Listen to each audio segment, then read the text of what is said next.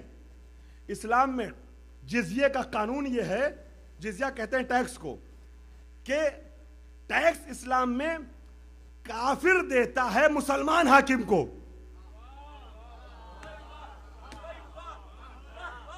یہ اسلام کا قانون ہے کہ کافر سے ہماری مملکت میں تم رہ رہے ہو، ہم سیکورٹی پرووائڈ کر رہے ہیں، ہم دوسری تمہارے لیے سہولیات فراہم کر رہے ہیں، اس کے بدلے میں تمہیں ہمیں ٹیکس دینا ہے. اسلامی مملکت میں، یہ اسلام رسول کے قانون کی بات کر رہا ہوں، رسول کی شریعت میں یہ قانون ہے کہ ٹیکس یا جزیہ جو لیا جاتا ہے وہ اسلامی حاکم لیتا ہے اور کافر سے لیتا ہے. امام حسن نے معاویہ سے کہا کہ تجھے ٹیکس دینا ہوگا، اس نے مان لیا، اس نے مان لیا، انکار نہیں کیا. گویا امام حسن نے اس کے عقیدے کو بھی بتا دیا، اس کے مذہب کو بھی بتا دیا. عزیزان گرامی، چوتھی شرط کیا ہے کہ عراق کا جو بیت المال ہے کوفے کا، اس سے تجھے کوئی کام نہیں ہوگا. عراق میں حسن کی حکومت تھی نا، یہ بیت المال اس کو ہم جیسے چاہیں گے صرف کریں گے. پانچویں شرط یہ ہے، ان ساری شرطوں میں بڑی تفصیلیں ہیں مگر چھوڑ رہا ہوں. پانچویں شرط یہ ہے کہ جو مظلوم ہیں، مومنین ہیں، خاص کر شیعیان اہل بیت ہیں، حکومت کے افراد ان کا پیچھا نہیں کریں گے، ان کے اوپر ظلم و ستم نہیں کریں گے. چھٹی شرط جو ہے وہ عجیب شرط ہے، اگر آپ نے محسوس کر لیا تو محظوظ ہوں گے. چھٹی شرط یہ ہے، امام حسن نے تحریر کیا اس شرط میں کہ جنگ جمل اور جنگ صفین میں علی کی طرف سے شہید ہونے والے شہداء کا خون بہا تو ہمیں دے گا.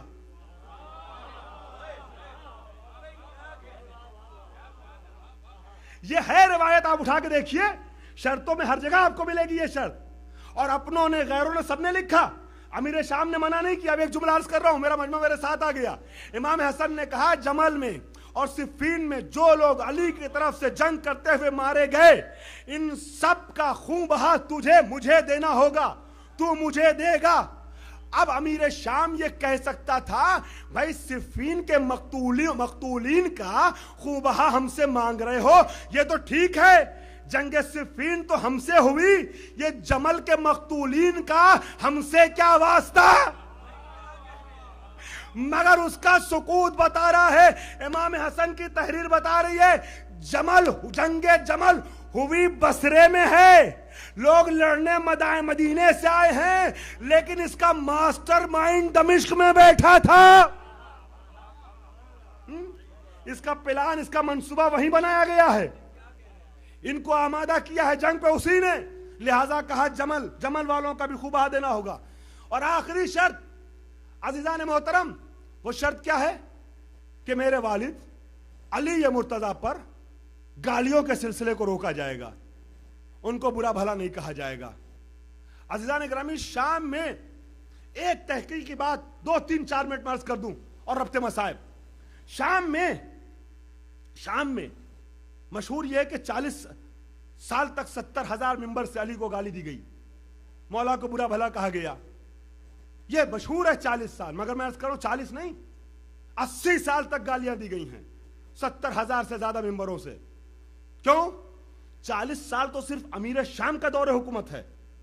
سن 20 ہجری میں گورنر بنایا گیا ہے اس کو، وہاں کا شام کا، اور سن 60 ہجری میں یہ واصل جہنم ہوا ہے، اور 61 ہجری میں کربلا کا واقعہ ہوا، یزید نے بیعت لی، امام حسین نے بیعت لینے کی کوشش کی ہے نا. تو یہ 20 ہجری سے 60 ہجری تک یہ 40 سال تو امیر شام کا ہے. مگر آپ مجھے بتائیے گا کیا یزید کے دور میں یہ گالیوں کا سلسلہ روک دیا گیا؟ مروان نے منع کر دیا، ولید نے منع کر دیا، حجاج نے کہا اب گالی نہیں ہوگی؟ کب یہ سلسلہ رکا؟ یہ سلسلہ تو چلتا رہا نا 99 سے لے کر کے 103 ہجری تک، 3 سال تک حکومت آئی ہے عمر ابن عبدالعزیز کی. عمر ابن عبدالعزیز نے 3 کام کیے ہیں، جن 3 کاموں کی وجہ سے اسے بہت سے لوگ اچھا کہتے ہیں، اور ہمارے درمیان بھی بعض لوگ اس کے بارے میں مثبت الفاظ استعمال کرتے ہیں. مگر میں عرض کروں گا یہ 3 کام جو اس نے کیے ہیں جسے آپ اچھا سمجھ رہے ہیں، یہ تینوں کام آل محمد کی محبت میں نہیں کیے ہیں، بلکہ اپنی سیاسی مجبوری کے تحت کیے ہیں عمر ابن عبدالعزیز نے. ورنہ اگر حق پر ہوتا, صحیح ہوتا, تو پہلے تو خلافت چھوڑنی چاہیے تھی. جانتا تھا ہم غاصب ہیں. یہ حق جو ہے امام محمد باقر کا ہے, 5ویں امام کا زمانہ ہے وہ. عزیزان گرامی, تخت حکومت بیٹھا ہے, 3 کام کیا ہے. ایک, اس نے باغ فدق واپس لوٹایا. دوسرے, حدیث نبوی لکھے جانے کی اجازت دی. اور تیسرے, جو اس نے تیسرا کام کیا ہے وہ یہ ہے کہ مولا کائنات پہ سب و شتم کے سلسلے کو روکا ہے. جمعے کے خطبوں میں, تقریروں میں, ممبروں سے علی کو گالی نہ دی جائے. مگر تینوں کام اس نے محبت اہل بیت میں نہیں بلکہ سیاسی مجبوری میں کیے ہیں.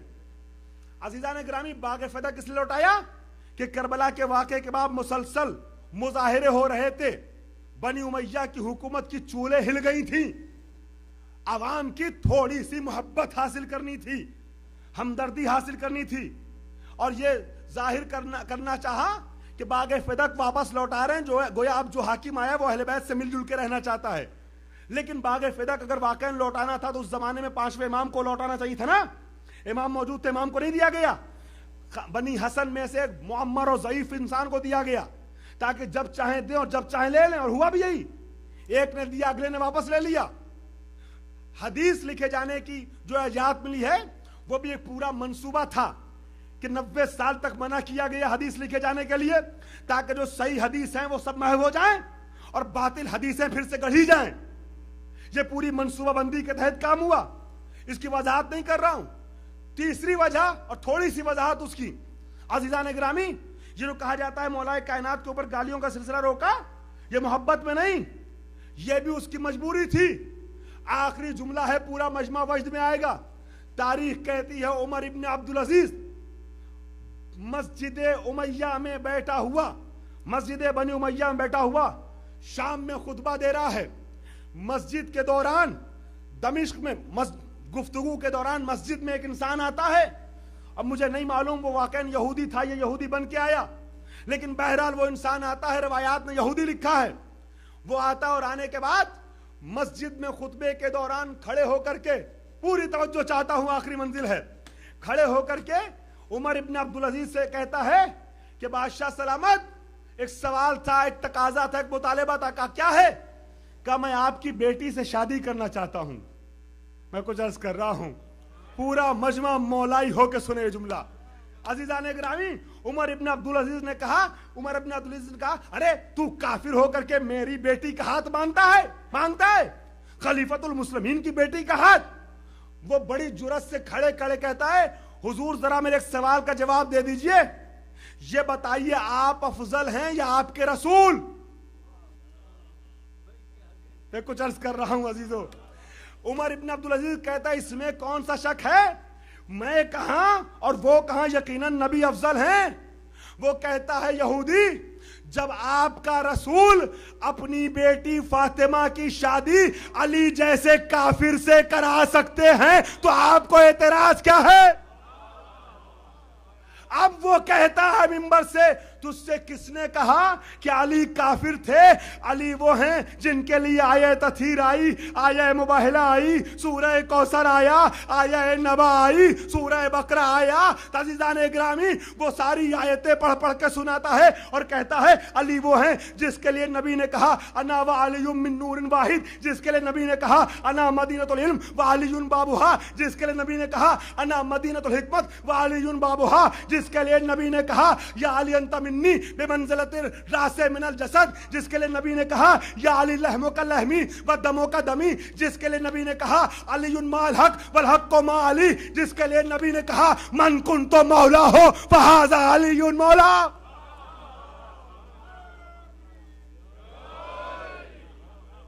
شام کا وہ منبر جو 80 سال تک علی کی مذمت کا, سب و شتم کا مرکز تھا, آج کے بعد سے علی کی مدح خوانی کا مرکز بن گیا. تو یہ جو سلسلہ رکا ہے اس وجہ سے رکا ہے, محبت میں نہیں رکا ہے. عزیزان گرامی, حسن نے جو 7ویں اور آخری شرط لکھی تھی یہی تھی کہ علی پر سب و شتم کے سلسلے کو روکا جائے.